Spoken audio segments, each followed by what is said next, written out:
Apakah setengah daripada ajaran Allah yang kamu pakai, setengahnya yang lain tidak? Orang yang melakukan perbuatan itu di antara kamu, maka selama dia di dunia akan dibuat hina oleh Allah hidupnya. Di akhirat Allah siksa dia dengan siksaan yang keras. Jadi Allah tak terima kalau kita setengah-setengah menjadi hamba Allah. La ilaha illallah. Tidak ada yang diibadahi kecuali hanyalah Allah. Artinya kita totalkan mengikuti ajaran Allah dalam hidup kita. Itu arti la ilaha illallah yang pertama. Yang kedua, kita totalkan kepatuhan dan ketaatan kita hanyalah untuk Allah. Itu arti la ilaha illallah, arti ibadah yang nomor dua.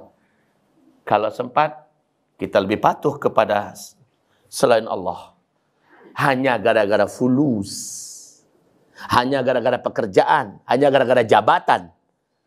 Contoh, kita ada rapat penting dari jam 10 pagi. Apa kata pimpinan? Selama rapat ini tidak ada yang boleh keluar. Tidak ada yang minta izin. Apapun itu alasannya. Rapat akan berlangsung sampai jam 8 malam. Kita mulai tank dari jam 10 pagi sampai jam 8 malam. Tidak ada yang keluar. Makan pun disediakan di dalam ruangan. Pimpinan, kami orang Muslim, kami mau sholat bagaimana? Kalau kamu mau patuhi peraturan saya, maka silakan kamu kerja di perusahaan ini. Jika tidak, kalau kamu mau mengikuti apa yang kamu usulkan, yaitu mau sholat juga, keluar kamu dari perusahaan ini. Baitu keceknya. Berarti kan instruksi itu. Artinya tak ada sholat. Rapat ini penting sekali. Ancamannya adalah di PHK. Oke, ketika itu la ilaha illallah ini bergetar.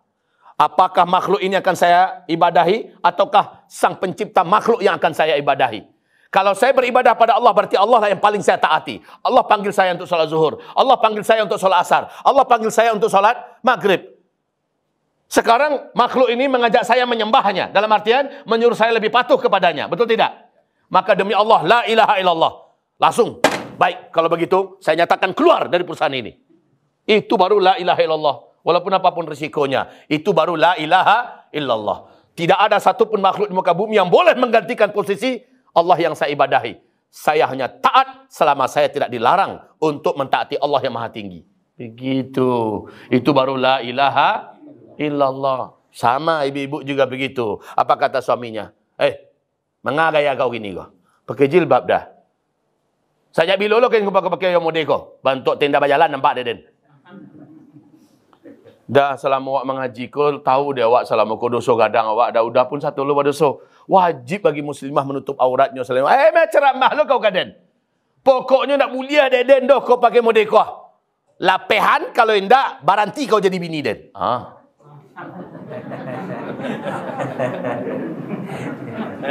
La ilaha illallah langsung berguncang dalam hati.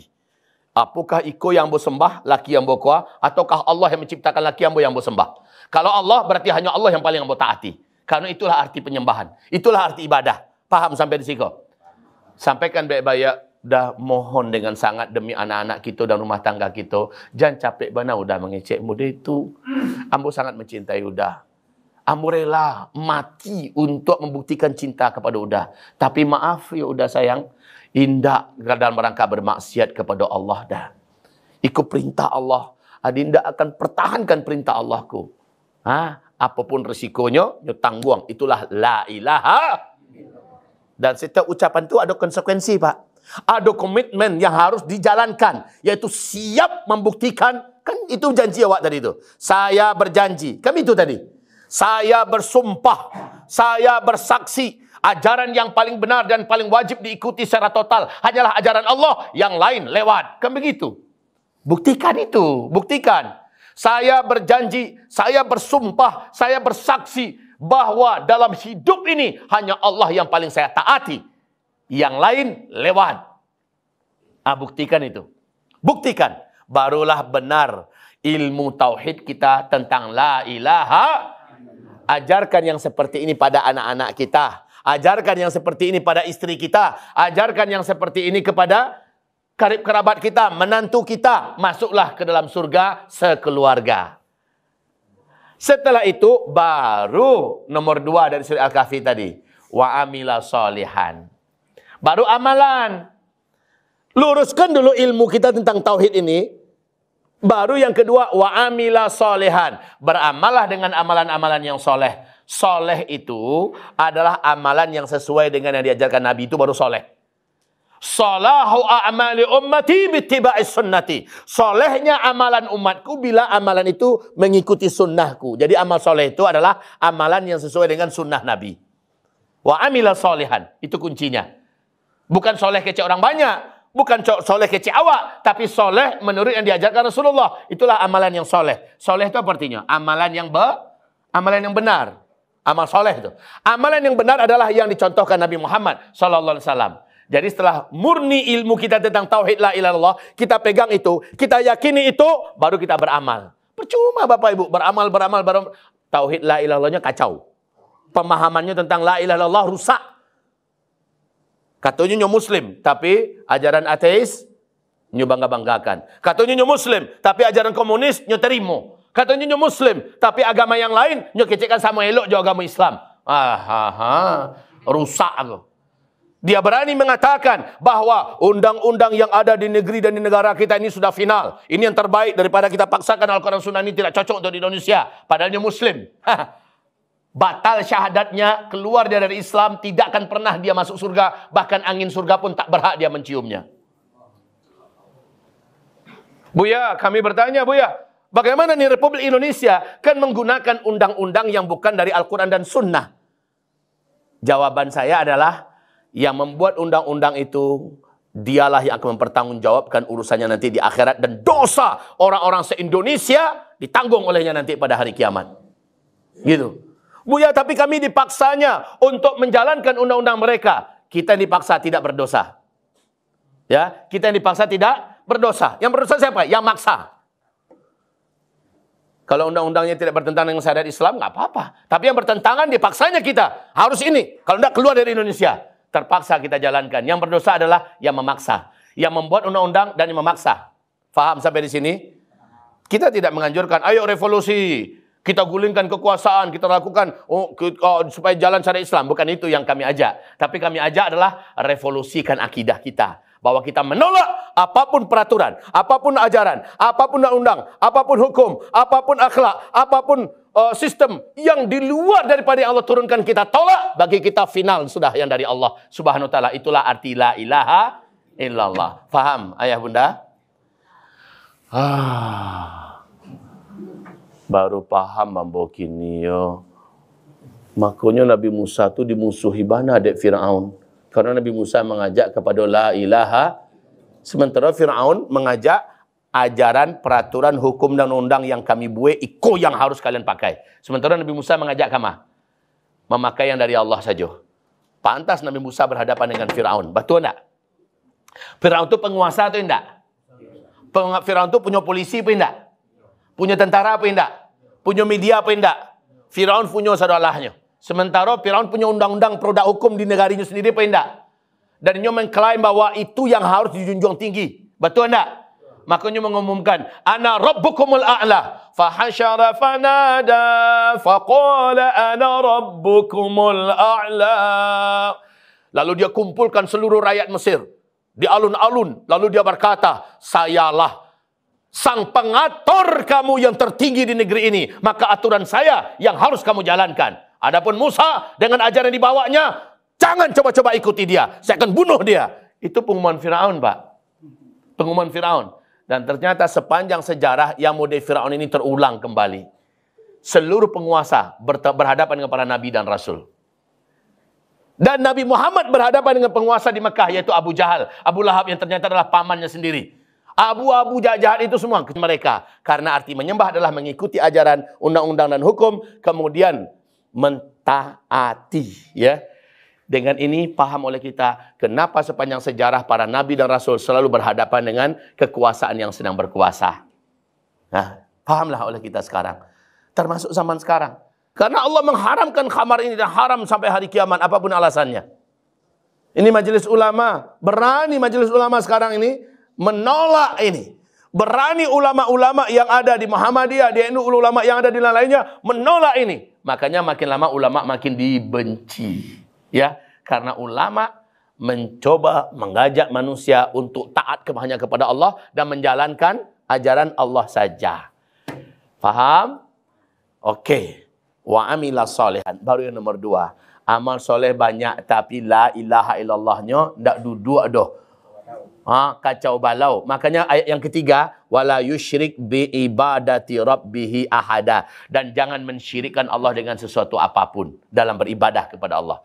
Dalam beribadah kepada Allah jangan syirikkan Allah. Kalau disyirikkan, seluruh amal soleh tadi dibatalkan semuanya. Batal seluruhnya. Bahkan Allah berfirman kepada Nabi Muhammad dalam surah Az-Zumar, walaqad uhiya ilaika wa ila alladziina min qablika la in asyrakta la yahbatanna 'amaluka wa la takunanna minal khasirin. Hai Muhammad, aku telah wahyukan kepada engkau dan telah kuwahyukan kepada nabi-nabi sebelummu. Jika berani engkau melakukan perbuatan syirik, hai Muhammad, seluruh amal soleh yang pernah engkau kerjakan dalam hidupmu, hai Muhammad, saya batalkan seluruhnya. Itu Nabi Muhammad tuh. Lagi mode itu Allah berfirman kepadanya, berani yang melakukan perbuatan syirik dalam beribadah kepada Allah, artinya berani mengambil ajaran selain daripada ajaran Allah, walaupun saketik gua, saya batalkan seluruh amalmu. Dan engkau di akhirat termasuk orang yang paling merugi. Jangan cibu-cibu. Yang paling banyak amalan awak atau amalan Nabi Muhammad yang paling banyak? Sedangkan Nabi Muhammad saja berani, bukan berani ya, Allah nak ada takut dengan apapun. Tega Allah mengatakan, Muhammad, kamu batalkan seluruh amalan engkau, berani engkau melakukan perbuatan syirik. Maka jangan coba-coba setelah mengucapkan la ilaha illallah, ternyata dalam praktek kita melakukan lawan daripada la ilaha illallah itu, yaitu mensyirikkan Allah Subhanahu wa taala. Wariskanlah akidah ini, pemahaman ini, la ilaha illallah ini kepada seluruh keluarga besar kita bila mereka semuanya melakukan itu. Bapak, ibu setelah mendengarkan kajian ini, lalu bapak ibu pegang erat-erat, meninggal bapak, wajib bapak masuk surga. Wajib bapak masuk surga. Kalau bapak setelah meyakini la ilaha illallah seperti yang diuraikan oleh para nabi-nabi dan rasul kepada umatnya, seperti yang kita uraikan di subuh hari ini kepada kita semua, ya, dan kepada umat Nabi Muhammad, maka kita wajib masuk surga. Oke, ini akidah kita. Kita berhak mengatakan demokrasi adalah model politik ala jahiliyah. Dan inilah tandingan bagi syariat Allah, bagi agama Allah dalam berpolitik. Maka kami menolak demokrasi adalah kesyirikan akbar yang sangat menjijikkan. Itu hak kita, Pak. Walaupun kita terpaksa harus berada dalam atmosfer demokrasi, maka kita tidak berdosa. Paham sampai di sini? Karena bagi kita, demokrasi itu politik ala barbar. Sementara syura adalah politik ala langit. Lawan daripada demokrasi adalah syura. Syura ini cara berpolitik dalam Islam. Dan itu diuraikan dalam Al-Quran, dalam sunnah, dan dipraktik oleh Nabi Muhammad dan para khalifah-khalifah Islam yang agung dan mulia. Syura, bukan demokrasi. Dan tidak ada mangan-mangannya demokrasi. Jauh hina. Jauh. Dalam demokrasi, efektif, efisien, sedikit bekerja, maksimal hasilnya. Tapi kalau di demokrasi, boros, sangat mengandung banyak perpecahan, permusuhan, dan bisa melululantakkan persatuan, dan bisa menyebabkan pertumpahan darah, sementara hasilnya nihil. Itu perbedaan antara demokrasi dengan syura. Jadi Islam itu tetap ya'lu wala yu'la alaih. Islam itu tetap yang tertinggi, dan tidak ada yang lebih tinggi. Ya Allah, telah hamba sampaikan ya Rabb kami. Saya berpasrah kepada Allah. Bila ini dianggap ya sebagai menghasung, ya memang saya menghasung kepada tauhid yang benar. Tapi saya tidak menghasung untuk melakukan revolusi. Saya tidak menghasung melakukan kudeta, pertumpahan darah, merubah sistem yang ada. Saya tidak menghasung pada itu, bukan itu jalan kita. Tapi saya menghasung murnikanlah tauhidmu. Ya, murnikanlah ilmumu tentang la ilaha illallah. Kita melakukannya sebatas yang kita mampu melakukannya. Selebihnya, bila kita tidak berdaya, jangan memaksakan diri dengan harus bertumpah darah. Paham sampai di sini? Ya. Dan mudah-mudahan walaupun ini video ini menyebar, ini hanya untuk menyelamatkan umat di depan Allah Subhanahu wa taala nanti. Ya, saya berpasrah kepada Allah Subhanahu wa taala. Saya hanya mengajak, inilah dia la ilaha illallah, di mana setiap para nabi dan rasul menyeru umatnya dengan la ilaha illallah. Tidak ada ajaran yang boleh diikuti kecuali hanyalah ajaran Allah, dan tidak ada yang boleh ditaati kecuali hanyalah Allah. Itulah la ilaha illallah. Pegang erat-erat itu, barulah beramal soleh. Maka semua amal kita sekecil apapun, langsung dinilai oleh Allah, diambil oleh Allah, diberatkan oleh Allah timbangan kita dengan amalan tersebut. Tapi kalau tidak, sebanyak apapun Allah batalkan seluruhnya. Ya, semoga Allah lindungi kita semua. Cukup insya-Allah. Masya-Allah tapik tergaan mau merasa kira-kira jam 7 aku selesai. Iyalah kiranya. Kau kan kancang mau ngecek dari tadi gua. Seperti nak ada antuknya, Pak. Sebenarnya kalau diperpanjang kau, Pak, bisa jam 9. Pembahasan kau bisa sebentar, tapi dengan nikmat Allah pagi kau bisa ambo. Le paham 100% ibu-ibu. La alhamdulillah, alhamdulillah ya Allah, alhamdulillah. Jadi tolong sampaikan media, tolong sampaikan kepada umat diperluas ini pembahasan supaya banyak umat yang kembali kepada tauhid la ilaha illallah yang bersih, yang murni. Oke? Dan beramal solehlah setelah itu. Pesantren Mulia itu di daerah mana Payakumbuh ya? Ada 3 kampusnya kok. 2 di Kota Payakumbuh. Nancie adalah PAUD, TK Al-Hufaz dan SD IT Al-Hufaz. Kemudian baru Kutab. Nancie lain untuk padusi saja tingkat SMP dan SMA. Namanya di Si Cincin Mudia. Si Cincin Mudia ya. Alhamdulillah kini para hafizah yang mutqinah, yang hafalannya kokoh 30 juz sudah bermunculan di Si Cincin Mudia itu ya. Bahkan kita akan pertandingkan tingkat nasional ini di Jakarta tanggal 24, 25, 26 besok. Yang di Payakumbuh kota ya. Itu yang kota. Sementara yang bangun masjid kini itu untuk laki-laki. Untuk laki-laki daerahnya namanya Jorong Koto Baru. Itu nama daerah keteknya Jorong Koto Baru, Kelurahan Sari Alaweh, kemudian Kecamatan Akabiluru, Kabupaten Limpolo Kota. Jadi kalau awak dari Bukit Tinggi ke Payakumbuh, kira-kira 11 kilo sebelum masuk Kota Payakumbuh, sebelum sampai Kota Payakumbuh, kan ada simpang Batu Ampa tu. Simpang Batu Ampa belok kidal awak masuk dalam. 9 kilo dari simpang Batu Ampa tu lah nampak pesantren awak dari tepi jalan nampak tu. Nampak dia tetek bukit. Indah loh bentuknya dari tepi jalan tu. Tu pesantren kita tu. Di situlah kita membangun masjid itu. Ya. Baik Bapak Ibu, silakan silaturahmi lah. Kami rencana jemaah Masjid Surah mau wisata religi ya. Mantap. Dari Dharmasraya saja rutin mereka tiba. Bos-bos tuh. Pergi mengaji. Memang pergi mengaji. Jadi kalau wisata religi, kasidan pergi silaturahmi, pergi main-main, pergi mencuci mata, mencecelek naraca-rancak, yuk banyak cancak itu. Indah orang dah. Sekaligus mereka duduk agak sajam jambo menambah ilmu. Itulah ada dari Batu Sangka lah tiba, dari Dharmasraya lah tiba, bahkan dari Jambi tiba. Ya, belabau toto orang, ya, dan Bukit Tinggi orang tiba pergi mendengar pengajian. Jadi kalau bisa dari Solo, ada pula dari jamaah masjid kita. Pergilah sama-sama ke barat taluk, bawa lah, ya. Ada oto bawa biar menjadi saksi lo tu di hadapan Allah, tak pakainya untuk agama Allah Subhanahu Wa Taala. Silakan. Ilmu yang Pak terima kau dinikmati di santri awak siang malam. Kejadian santri awak besok kau. Mudah-mudahan jadi ulama Rabbani. Amin ya rabbal alamin. Insyaallah taala. Demikian saja.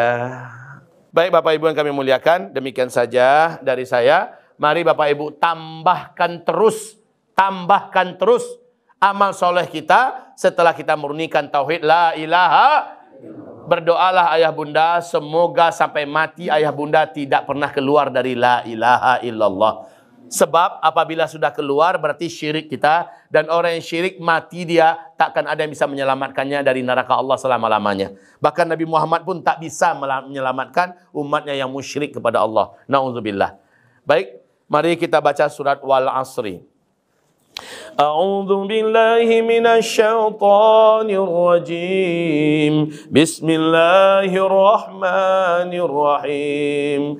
Wal 'asri innal insana lafi khusr illa alladhina amanu wa 'amilus shalihat wa tawasaw bil haqq wa tawasaw bis sabr. Allahumma arhamna bil Qur'an wa sadaqallahul azim. Baca doa kafaratul majlis. Subhanakallahumma wa bihamdika asyhadu an la ilaha illa anta astaghfiruka wa atubu ilaika. Walhamdulillahi rabbil alamin. Billahi taufiq wal hidayah. Mohon maaf lahir dan batin. Assalamualaikum warahmatullahi wabarakatuh.